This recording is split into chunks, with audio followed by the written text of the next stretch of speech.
Kumusta po kayo? Bago po ang lahat, first things first.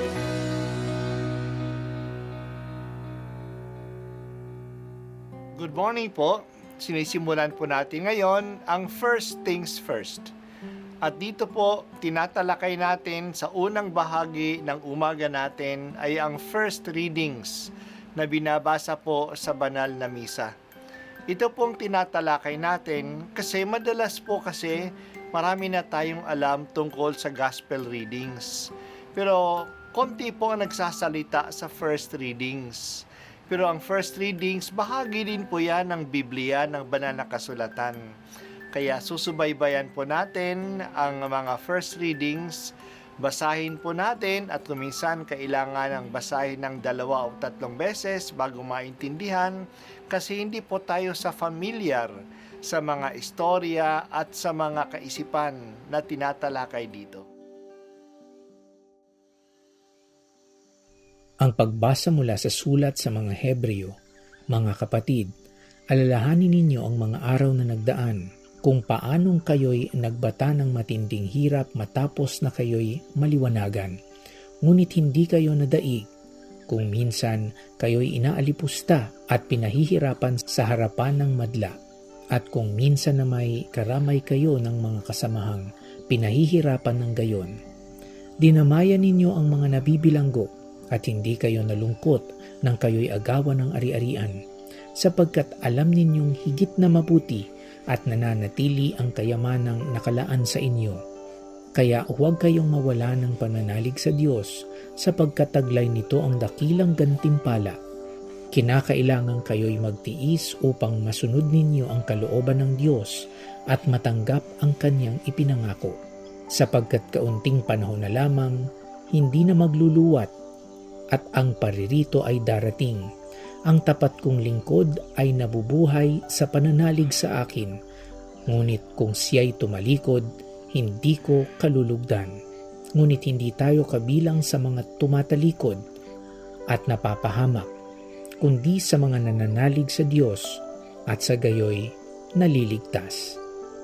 Ang salita ng Diyos. Salamat sa Diyos. Kinakailangan kayo'y magtiis upang masunod ninyo ang kalooban ng Diyos at matanggap ang kanyang pangako. Sa pagbasang ito, pinahihiwatig sa atin ang ilang mga tiniis na mga Kristiyano noong panahon.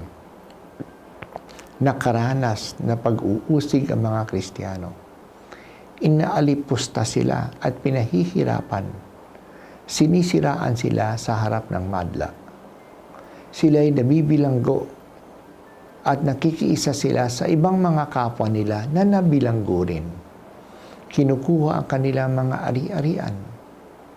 Natatanggap nila ang mga ito dahil sa kanilang pag-asa sa mga kayamanan na nakalaan sa kanila sa langit. Marami nga talagang tinitiis ng mga Kristiyano noon dahil sa kanilang pananampalataya. Kailangan nila itong panindigan.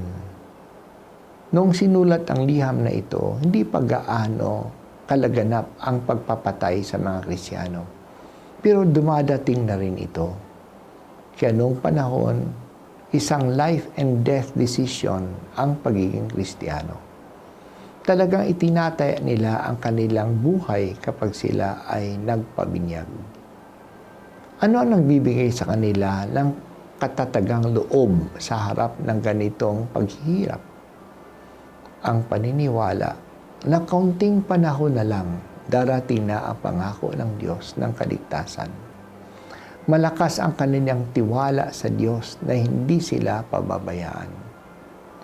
Kung titingnan natin ang mga inireklamo natin na kahirapan sa pagsasabuhay natin ng ating pananampalataya, walang-wala ang mga ito sa dinanas ng mga maraming Kristiyano at hanggang ngayon dinadanas pa ng maraming Kristiyano sa kanilang pagsasabuhay ng pananampalataya.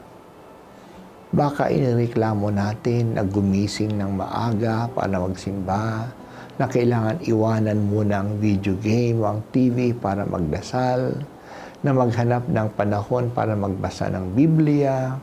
Baka inireklamo natin ang pagbibigay ng ating balikhandog o ng ating tithing o ang pagtulong sa mga nasalanta ng bagyo. Hindi pa nga kinukuha ang ating mga ari-arian tulad noong panahon. Hindi pa nga tayo pinagtatawanan dahil sa ating paniniwala. Hindi tayo nakakatikim na mabilanggo dahil sa tayo ay may paninindigan. Isipin natin na ngayon may mga Kristiyanong na binibilanggo sa kanilang panindigan sa buhay. Ilang mga pro-life advocates ang pinabibintangan, hinuhuli, kinukutya dahil sa sila'y nagdarasal ng rosary sa harap ng abortion centers. Talagang kinakailangan na tayo ay magtiis sa ating pagsunod sa kalooban ng Diyos. Magandang tumigil muna at isipin, ano bang tinitiis ko ngayon o kahirapan na naranasan ko dahil sa aking pananampalataya? Kung wala, baka naman matamlay ang ating pananalig sa Diyos o baka ito ay hindi halata sa mga tao. Kung mayroon, nagtsatsaga ba ako o nagreklamo ako dahil sa aking tinitiis? O Panginoong Diyos, patatingin mo po ako at huwag mong hayaan na ako'y tumalikod sa iyo o manghina ang aking pananalig sa iyo.